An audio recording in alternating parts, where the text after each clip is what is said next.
আমি আমার বউ কেউ এদের বাড়িতে যাইতে পারি না এই মহিলার কারণে, এই শাশুড়ির কারণে। শাশুড়ি যে এত দরজাল আমাদের জানা ছিল না। ওই যেদিনকে মারা গেল সেদিনকেও ওই সকালবেলা রিং করে গেল, বাবা মা মুনমুনিরে নিয়ে যান, ওই সুস্মিতারে নিয়ে যান, ও কিছুদিন আপনাকে ওই জায়গা থেকে আসুক, আমি অফিসে যাই।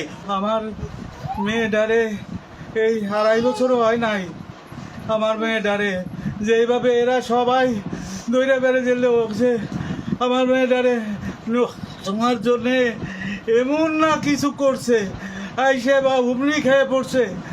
এই মেয়েরে নেওয়ার জন্য আমি মেয়েরে বিয়ে দিব না। আমার নাই অর্থ করি, আমার নাই কত সমস্যার ভিতরে আমার এই মেয়েটারে বিয়ে দেই। এই ছেলের সাথে এই ছেলে আমার এই মেয়ে ছাড়া বিয়ে করবে না। এই যে ও পার্থ ও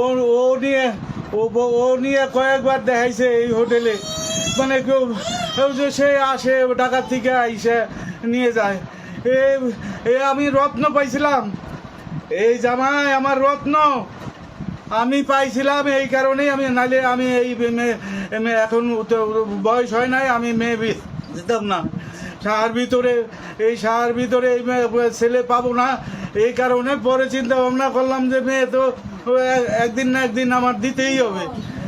এই কারণে আমি বিয়ে দিলাম। আজকে এই যে দীর্ঘদিন একটা দিন আমার সওয়াল, আমার এক ছেলে, আমি আমার বউ কেউ এদের বাড়িতে যাইতে পারি না এই মহিলার কারণে, এই শাশুড়ির কারণে। শাশুড়ি যে এত দরজাল আমাদের জানা ছিল না, কেউ আমাকে বলে নাই। আমরা গেছি আশীর্বাদ করার জন্য, সেই সময়ও সে এরকম ভাব। বিয়ের দিন বিয়ে শেষ হয়ে গেছে, দেরি করে গেছে ছেলে, অন্য বিয়ের তারা 4 তলায়, নিচতলায় বসে রয়েছে, সেই মা নিচে নামে না, আশীর্বাদ করবে না। তোরা এত দেরি করে আসলি কে, বউ পায়ে পাগল হয়ে গেছিস, হ্যান ত্যান। আর এই যে ঢাকা ছিল যে সময়, একটা দিন আমি আমার বউ আমি আমার ছেলে পর্যন্ত যাইতে পারি নাই এই ইসের কারণে, এই মহিলার কারণে, এই শাশুড়ির কারণে। আমারে জামাই খালি রিং করে কইছে কি যে বাবা আপনি মনে কিছু করেন না, আমার মা একটু এই পদের, আপনি অনেক কিছু করেন না, এই পর্যন্ত আপনাকে আনতে পারি নাই, এই জন্য আমি ক্ষমা চাই। আমার জামাই যে রত্নের টুকরা, মাঝে মধ্যেই আমার রিং দিয়ে, বাবা কেমন আছেন, আপনার শরীরের অবস্থা কি, আপনার ওষুধপাতি ঠিক মতো খান না খান, কি করেন না করেন, কোনো কিছু লাগবে, না রে বাবা তোরা ভালো থাক, আমি ভালো থাকবো। তোরা ভালো না থাকলে আমি তো মরাতা, আমার তো ব্রেন স্ট্রোকের রুগী, আমি যে কোনো টাইমে মরে যেতে পারি। আমার এই 6 পদের ওষুধ খাইতে হয় প্রতিদিন। আমি টাকা জোগাড় করতে পারি না, এই এদিক ওদিক আমার কর্ম নাই, আমি কর্ম করতে পারি কোনো রকম ডাইল ভাত খাইয়ে বাবা আসতেছি। এই জামাই যেদিনকে মারা গেল সেদিনকেও ওই সকালবেলা রিং করে গেল, বাবা মা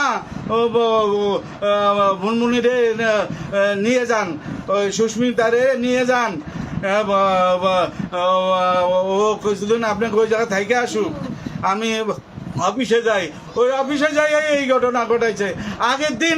আগের দিনও ঝগড়াঝাটি লাগাইছে, মারছে আমার মেয়েরে, মাঝে মধ্যেই মারে, না খাওয়াই রাখে এই শাশুড়ি। আমার জামাই যদি ওর ঘরে যাবার চায়, সে আমার জামাই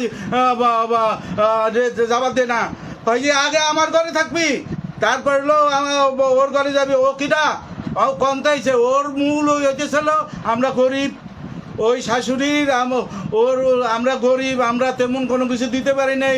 ওরে অনেক বড় বড় অফার দিছে, 100 কোটি টাকার অভাব দিও, 100 কোটি সোনা দিব, হ্যান দিব, ত্যান দিব, বাড়ি দিব, গাড়ি দিব, এই চিন্তা ভাবনা করে এই মহিলা মানে আমার মেয়ের উপরে অত্যাচার প্রতিনিয়ত। আমার মেয়ে সুইসাইড করবার যায়, আমার মেয়ে সুইসাইড করতে যায়, আমি মারে, আমারে মারিস না, আমার তুই যদি কোনো কিছু হয়েছে আমি মরে যাবো, আমি থাকবো না, আমি মারা যাবো। এইভাবে দিন কাটছে। এই লাস্টে ও আমার জামাই এইভাবে কয় যে বাবা আপনি কিছু করেন না। আপনি আমার মা এই পদের এইভাবেই আমার মা করে। এই সুস্মির কোনো দোষ নাই। আগের দিন রাত্রে পাশাপাশি শুয়ে রয়েছে আমার মেয়ে আর জামাই। আগের দিন রাত্রে ওর মা আবার কার কাছে যেন কইছে যে সুস্মি আমার জামাই রে করছে, টেপসি দিছে। তখন আমার মেয়ে কইল কি যে শোনো কি কইছে তোমার মা, এই যে শোনো।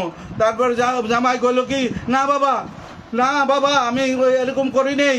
আমি আমার সুস্মিতা আমার গায়ে তো আদি দেয় না। ও যে আমার কীভাবে রাখে, আমি ভগবানের কাছে করি যে ও জন্য স্বর্গ হয়, মানে আরও অনেক বড় হয়, অনেক হয়। তারপরে অনেক এই ক্যাচাল এই কচাল।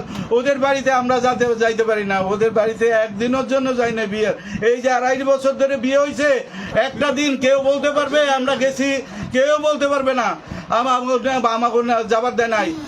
একটা দিনের জন্য আসলে পরে মানে মোবাইলের পর মোবাইল, এখন চলে আসো, এক মুহূর্তে থাকতে পারবে না। কি সত্যি না মিথ্যা?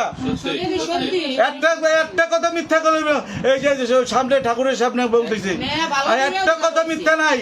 আমার ওই মহিলা মানে সর্বশান্ত করে দিছে, সর্বশান্ত করে দিছে। আমি শেষ হয়ে গেলাম।